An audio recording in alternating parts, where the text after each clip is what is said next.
Coba Anda bayangkan situasi ini sejenak. Waktu menunjukkan pukul 2 dini hari di bulan suci Ramadan. Jam segitu kan orang biasanya lagi tidur pulas ya? Atau baru mulai siap-siap buat makan sahur? Betul. Anda berada di sebuah area permukiman warga yang cukup padat di kota Makassar. Suasana yang seharusnya tenang, itu mendadak pecah. Tiba-tiba, dari ujung jalan, terdengar suara letupan berulang kali.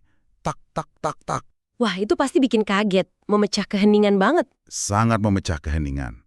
Apalagi disusul raungan mesin beberapa sepeda motor yang saling kejar-kejaran dengan kecepatan tinggi di lorong sempit. Warga sekitar langsung terbangun, panik, dan mengintip dari balik jendela dengan kebingungan. Kalau dengar suara letupan berulang dan motor ngebut begitu, pikiran pertama pasti ini ada baku tembak sungguhan atau tawuran geng bersenjata. Tepat. Namun, kalau Anda berpikir ini adalah adegan dari film aksi atau baku tembak antar geng yang sungguhan, Anda keliru besar. Percaya atau tidak, kekacauan massal yang meneror warga ini dipicu oleh sekelompok orang yang sedang asyik bermain senjata mainan berpeluru gel, atau yang populer disebut gel blaster. Pemandangan yang sangat kontras ya.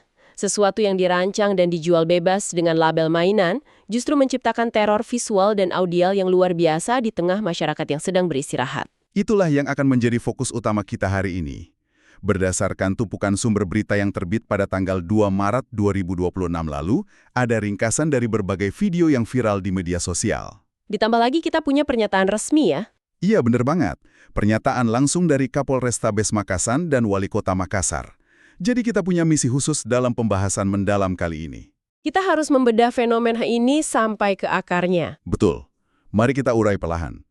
Mengapa Anda sebagai pendengar harus repot-repot peduli dengan fenomena spesifik di Makassar ini? Alasannya cukup sederhana. Karena batas antara hiburan semata dan ancaman terhadap ketertiban umum ternyata sangat tipis. Sangat tipis. Dan ini bukan cuma soal anak-anak nakal di satu daerah saja loh. Tepat. Ini adalah potret fenomena psikologi massa dan isu keamanan publik yang esensinya bisa terjadi di kota mana saja. Bahkan bisa saja bulan depan tren ini sampai di jalanan depan rumah Anda sendiri. Fokus utama pembahasan kita hari ini adalah mengurai risiko-risiko fundamental yang sangat serius di balik permainan yang tampaknya sepele ini. Hal yang paling memukau dari fenomena ini adalah analisis awal yang diberikan oleh Kapolrestabes Makassar yaitu Kombes Arya Perdana. Beliau menyoroti soal motifnya kan? Iya, beliau menyoroti bahwa tren saling tembak di jalanan ini sebenarnya adalah bentuk baru atau manifestasi dari sebuah dorongan psikologis yang sangat klasik pada anak muda, yaitu keinginan untuk menunjukkan eksistensi diri. Menunjukkan eksistensi diri dengan cara perang-perangan di jalan? Bukannya itu agak berlebihan ya? Maksud saya, kenapa harus pakai senjata mainan malam-malam begini? Kalau kita lihat ke belakang, ini sebenarnya sebuah evolusi perilaku. Dari data kepolisian, sebelumnya, kelompok-kelompok pemuda di sana sering menggunakan ruang publik untuk tawuran fisik. Tawuran yang pakai senjata tajam itu ya? Betul. Mereka biasa konvoi motor bawa panah busur yang jelas sangat mematikan. Lalu polisi dan pemerintah kota melakukan penertiban besar-besaran. Senjata tajam disita dan dilarang keras. Nah masalahnya energinya kan masih ada. Hasrat untuk tampil jagoannya belum hilang gitu ya? Tepat sekali, hasrat mendominasi jalanan itu tidak hilang begitu saja. Jadi, mereka mencari medium alternatif dan beralih menggunakan senjata mainan ini. Jadi ini semacam pelampiasan yang bergeser ya. Dari panah busur yang jelas-jelas senjata mematikan, pindah ke senjata mainan. Sekilas ini terdengar seperti sebuah penurunan tingkat ancaman, bukan? Kalau secara teori sih iya. Terdengar lebih aman karena cuma peluru gel. Iya kan? Lebih baik mereka main tembak-tembakan peluru air daripada saling panah pakai besi. Tetapi pada prakteknya di lapangan, dinamikanya jauh lebih rumit. Karena labelnya adalah mainan, hambatan psikologis mereka untuk menggunakannya itu hilang sama sekali. Oh, mereka merasa bebas karena mikir, ini kan cuma mainan. Persis, mereka merasa tidak sedang melakukan kejahatan. Dan inilah yang membuat skalanya membesar dengan sangat cepat dan sangat liar. Dan kompleksitas itu semakin terlihat jelas ketika kita membahas siapa saja pelakunya. Pak Wali Kota Munafri, Arifuddin, memberikan detail yang bikin saya cukup tercengang. Ini soal rentang usia pemainnya ya? Betul. Awalnya, saya pikir, oke, ini pasti anak-anak remaja, belasan tahun yang sedang mencari jati diri. Ternyata keliru. permainan Gel Blaster ini menjangkiti hampir semua kalangan. Anak-anak remaja, orang dewasa, bahkan ada laporan orang tua yang ikut-ikutan. Itu poin yang krusial sekali dalam sosiologi massa. Ketika orang dewasa ikut terjun ke jalan membawa senjata mainan di malam hari, terjadi apa yang disebut sebagai legitimasi perilaku. Bisa Anda bayangkan, bapak-bapak yang seharusnya tidur nyenyak malah ikut nongkrong bawa senapan mainan, berbaur sama anak-anak remaja di pinggir jalan pada jam 2 pagi. Memang terdengar absurd, tapi bagi anak-anak yang melihatnya, kehadiran orang dewasa ini memberi sinyal kuat. Mereka jadi mikir, oh ini adalah aktivitas komunal yang wajar dan didukung oleh orang tua. Jadi keisengan kelompok kecil berubah jadi fenomena massal berskala kota. Waktunya pun ekstrim, menjalar dari lorong-lorong sempit permukiman sampai ke jalan raya utama. Dan ketika skalanya sudah sebesar ini, resiko yang mengikutinya tidak lagi tumbuh secara perlahan, tapi langsung meledak. Disinilah bagian yang sangat penting. Mari kita masuk lebih dalam ke bagian risiko ini karena laporan otoritas sangat menitikberatkan pada bahayanya. Kita mulai dari resiko fisik dan medis dulu. Anatomi senjatanya perlu kita perjelas di sini. Benar, namanya memang peluru gel.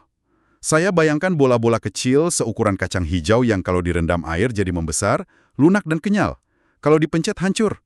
Kenapa benda selunak ini bisa memicu kekhawatiran level kota? Anda benar soal materialnya. Itu polimer penyerap air.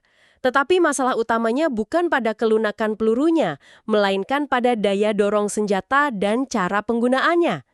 Kombes Arya Perdana memberikan peringatan spesifik soal ini. Peringatan soal target tembakannya kan? Iya, jika peluru gel ini ditembakkan dan mengenai badan atau area yang tertutup jaket tebal, mungkin dampaknya memang tidak seberapa, paling terasa perih atau memar kecil.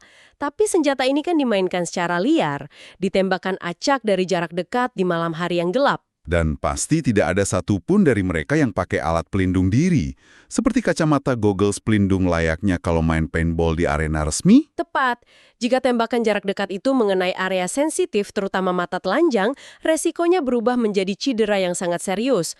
Kita berbicara tentang trauma okuler, potensi kerusakan kornea yang parah, hingga resiko kebutaan permanen. Permainan permanen hanya karena mainan. Bayangkan tekanan udara mekanis dari senapan memproyeksikan benda padat berkecepatan tinggi langsung ke bola mata. Itu bukan lagi sekedar perih, itu cacat seumur hidup. Mengerikan sekali. Apalagi di beberapa berita, ada istilah senapan tipe Omega yang lagi diburu remaja di toko mainan. Apa bedanya tipe ini dengan pistol air biasa? Oh, perbedaannya sangat jauh. Tipe Omega ini merujuk pada kelas Gel Blaster yang sudah menggunakan baterai dan dinamo elektrik besar. Ini bukan pistol yang harus Anda kokang manual satu persatu. Berarti ini full auto ya? Senapan otomatis? Betul sekali. Tipe ini bisa melontarkan belasan peluru gel per detik secara otomatis penuh. Jarak tembaknya bisa puluhan meter karena dorongan per yang dimodifikasi. Volume tembakan dan kecepatannya jauh di atas mainan tradisional. Berondongan belasan peluru per detik. Disinilah bagian yang sangat menarik. Bahaya fisik ini berlipat ganda karena mereka memainkannya dengan cara yang ekstrim. Catatan dari wali kota soal cara mereka berkendara itu ya. Ya, wali kota menyoroti bahwa para pemain ini menggunakan Gel Blaster sambil mengendarai sepeda motor. Mereka berkonvoi, saling kejar-kejaran, dan menembak dari atas motor yang melaju kencang di jalanan umum. Kalau kita bedah dari sisi keselamatan lalu lintas, ini bahaya ganda. Mengendarai sepeda motor menuntut konsentrasi penuh dan kedua tangan di stang. Bayangkan, si pengendara sibuk membidik target bergerak sambil menembak otomatis, satu tangan di kegelapan. Fokus ke jalan raya pasti hilang total. Mereka bisa menabrak trotoar, masuk selokan, atau nabrak mobil parkir karena asik menoleh ke belakang. Itu kecelakaan tunggal, tapi ada skenario kedua yang jauh lebih mengkhawatirkan. Risiko bagi pengguna jalan lain yang kebetulan lewat, kan? Tepat. Posisikan diri Anda sebagai warga biasa. Anda baru pulang kerja shift malam atau cari makan sahur naik motor santai, tiba-tiba dari arah persimpangan muncul konvoi motor melaju kencang sambil menembakkan rentetan peluru gel ke arah Anda. Pasti kaget luar biasa. Suara letupannya bising, dan kalau wajah saya kena rentetan peluru nyasar, itu refleks saya pasti langsung membanting setir. Dan bantingan setir karena kaget itulah yang memicu kecelakaan fatal. Anda bisa terjatuh atau menabrak kendaraan lain. Ini ancaman langsung terhadap nyawa orang yang tidak tahu menau soal permainan itu. Laporan saksi mata juga mengonfirmasi ini. Warga yang sekedar melintas santai ikut jadi sasaran tembak, entah disengaja atau tidak. Kepanikan ini langsung membawa kita ke risiko fundamental ketiga, yaitu konflik sosial. Efek domino dari kepanikan warga di malam hari. Benar, apalagi ini bulan Ramadan. Waktu di mana masyarakat butuh tidur berkualitas untuk bangun sahur, polusi suara dari letupan senjata dan raungan knalpot memicu stres komunal yang parah. Tapi, skenario paling kritisnya adalah peluru nyasar tadi. Bagaimana kalau peluru itu mengenai kelompok pemuda lain ya? Persis. Jika peluru mengenai warga yang duduk di teras atau kelompok pemuda kampung sebelah yang sedang nongkrong, apa yang terjadi?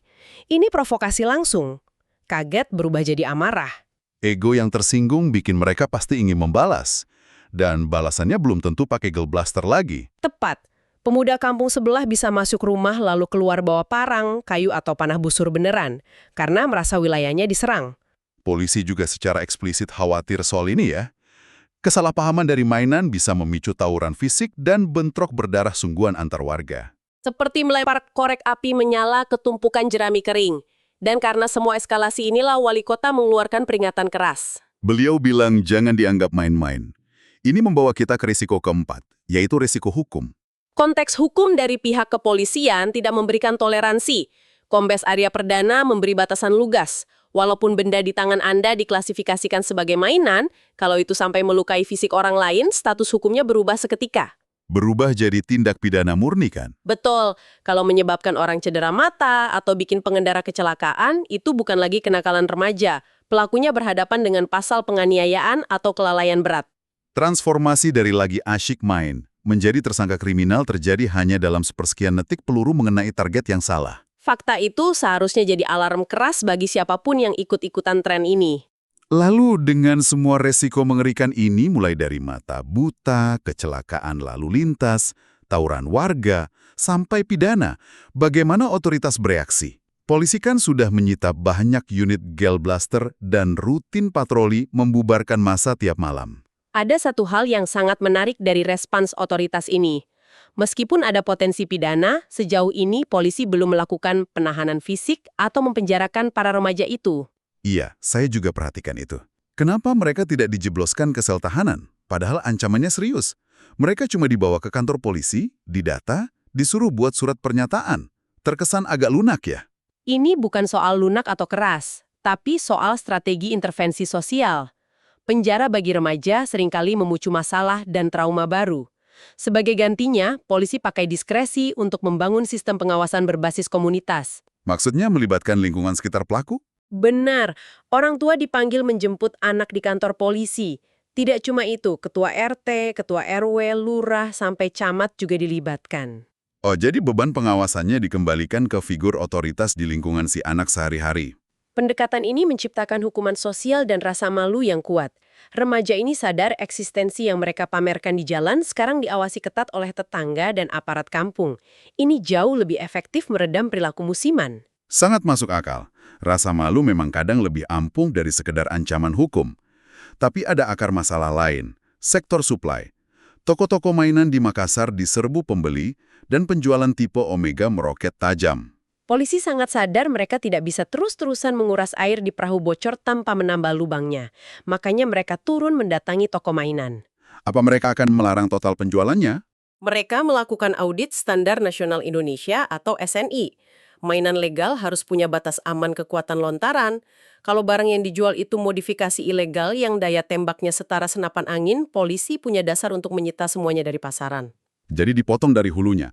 Nah, setelah membahas semua ini, jadi apa makna di balik semua ini untuk Anda? Ketika Anda mendengar sebuah kota sibuk merespons krisis akibat sebuah mainan, ini memaksa kita merefleksikan kepedulian kita terhadap ruang publik. Seberapa kenal Anda dengan aktivitas di lorong rumah Anda saat tengah malam? Ini ujian literasi keamanan bagi warga kota.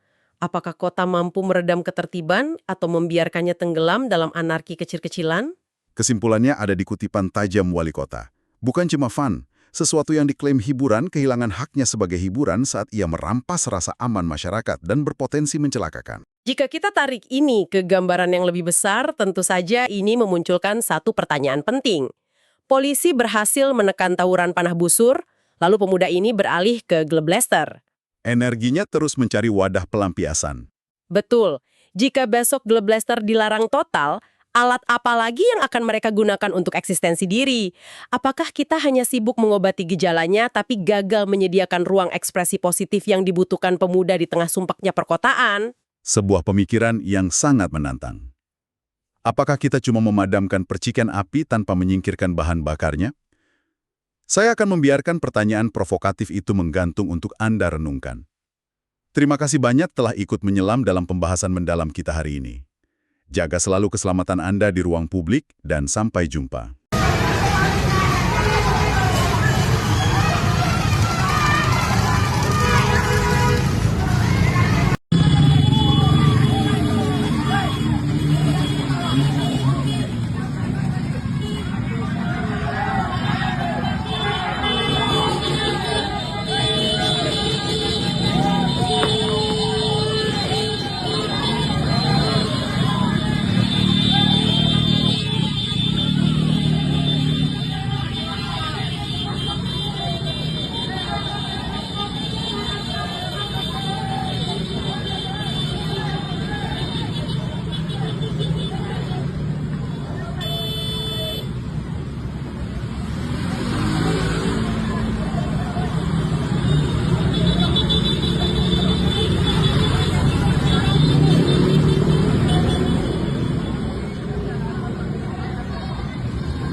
Download Tribun X sekarang, menghadirkan lokal menjadi Indonesia.